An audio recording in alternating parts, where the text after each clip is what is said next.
Assalomu alaykum, jiyanlarim, qadrdonlarim, azizlarim. Boringlarga shukr. Bir narsaga e'tibor berib, shuni bola chaqamga ko'rsataman deb syomka qilib qoldim. Hozir tug'ilib o'sgan mahallamdaman, Andijonda, Qorasuv shahrida, eski Budyonniy ko'chasida. 1-2 kun oldin shu mahallamizga ozgina musibat bo'lib, tokdan o't ketib, bitta xonadonda hech narsa qolmadi.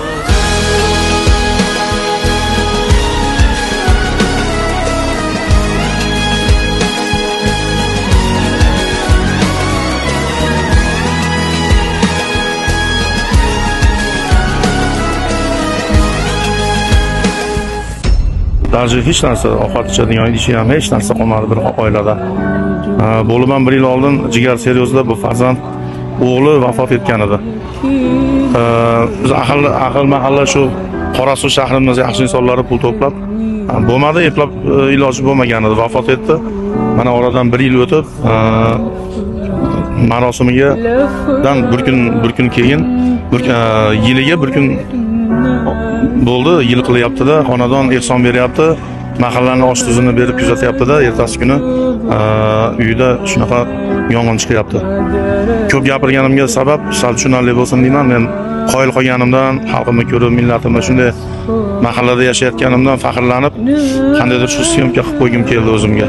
Shu 2 kunning ichida biz mahalla, shu yerda hamma mahalla komitetidan tortib, yoshlar hamma chiqib yordam beryapti qo'lidan kelganicha. Mana ehson deb kecha yozishib qo'ygan. Hayron qolish kerak. Mana men sizlarga bir isbotini ko'rsatay. Millatimdan aynan rahmat hammasiga. Mana shu mashinada kelayotganlar cho'ntagini kavlab 5000 so'm, 10000 so'm bo'lsa ham qimmatini tashashib yordam qilib ketyapti. Har bitta odam to'xtab o'zini 5000 so'm bormi, 10000 so'm bormi? Rahmat, elimizga rahmat. Darji masjidlardan pul yig'ilyapti, tamojidan o'tgan. Bu yerda begona nomerlarimiz to'xtab, qirg'izistonlik jigarlarimiz to'xtab, ehsonni berib ketyapti. Mahallani o'zidan xudo xolos oshmayapti mana. Qorasuv do'stlari, ukalarimiz, Qorasuv ahli hammanglar omon bo'linglar, bir-birimizning xonadonimizga musibat kelmasin. Ehson berganlar hammanglar rozi bo'lasizlar. Ilohim hech kim mushkul ko'rmasin, hech kimning boshida bunaqa kunlar o'tmasin. 5 so'm, 5000 so'm pul bilan pul yig'ilib 100 million so'mgacha pul yetib keldi. Mana hozir biz qo'rqib turdik. Kecha juda qo'rqdik. Bozorlarga chiqdik, o'zimiz xalqimizdan so'radik. 5-10 so'mini so'rab, rahmat qo'yib qolish kerak. Bular to'xtab yurib, pulini 5000 so'm bo'lsa ham tashab ketyapti. Yana qanaqa joyda yashash kerak? Qanaqa bizga ne'mat, faqat buni qadri.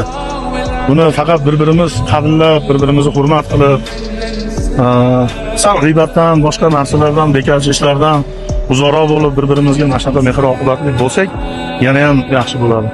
Qozoq millat, qozoq do'stlarimizda, Qirg'izistonda qirg'iz millat, qirg'iz do'stlarimizda, Qoraqalpog'istonda Qoraqalpog'iston do'stlarimizda borib to'ylarida, o'limlarida bir-biriga qilayotgan, mana qaranglar, bir-biriga qilayotgan yaxshiligini men tasavvur qilib keldim. Mana endi shu narsani men o'zimizni O'zbekistonda, mahallamizda mana xudo xolasa boshladik, ko'ryapmiz, natijasini ko'rdik. Rahmat.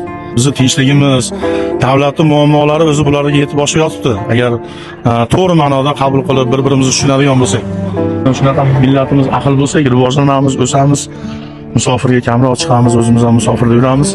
Shu yurtimizda biz ham boshqa yerlardan, boshqa millatlar kerak bo'lsa, immigrantlar kelib, biz O'zbekistonda ham ishchi bo'lib ishlaydigan xudo xolasa kunlar kelyapti. Alhamdulillah, dinimizdan gapirganda Alloh uchun ko'p narsa so'ramagan ekan. Har bitta namozimiz ham, rizq ham banda o'zi uchun, o'zini yashab o'tayotgan umri uchun, kechirilishi uchun qilgan xatolarini kechirilishi uchun qilingan vazifalardan Alloh uchun qilinadigan ehson deb alohida nom berilgan ekan. Yaqinlarim, jigarlarim, biz o'zimiz uchun xulosa uchun olyapmiz buni. Kuşlar içimden, düşümden uçmuş, yani derinden. Dostlar kafamdan, yaşamdan kaçmış, yani derinden. Aşklar, savaşlar şiirden çıkmış, yani derinden. Putlar, ikonlar evimde belirmiş, yani derinden.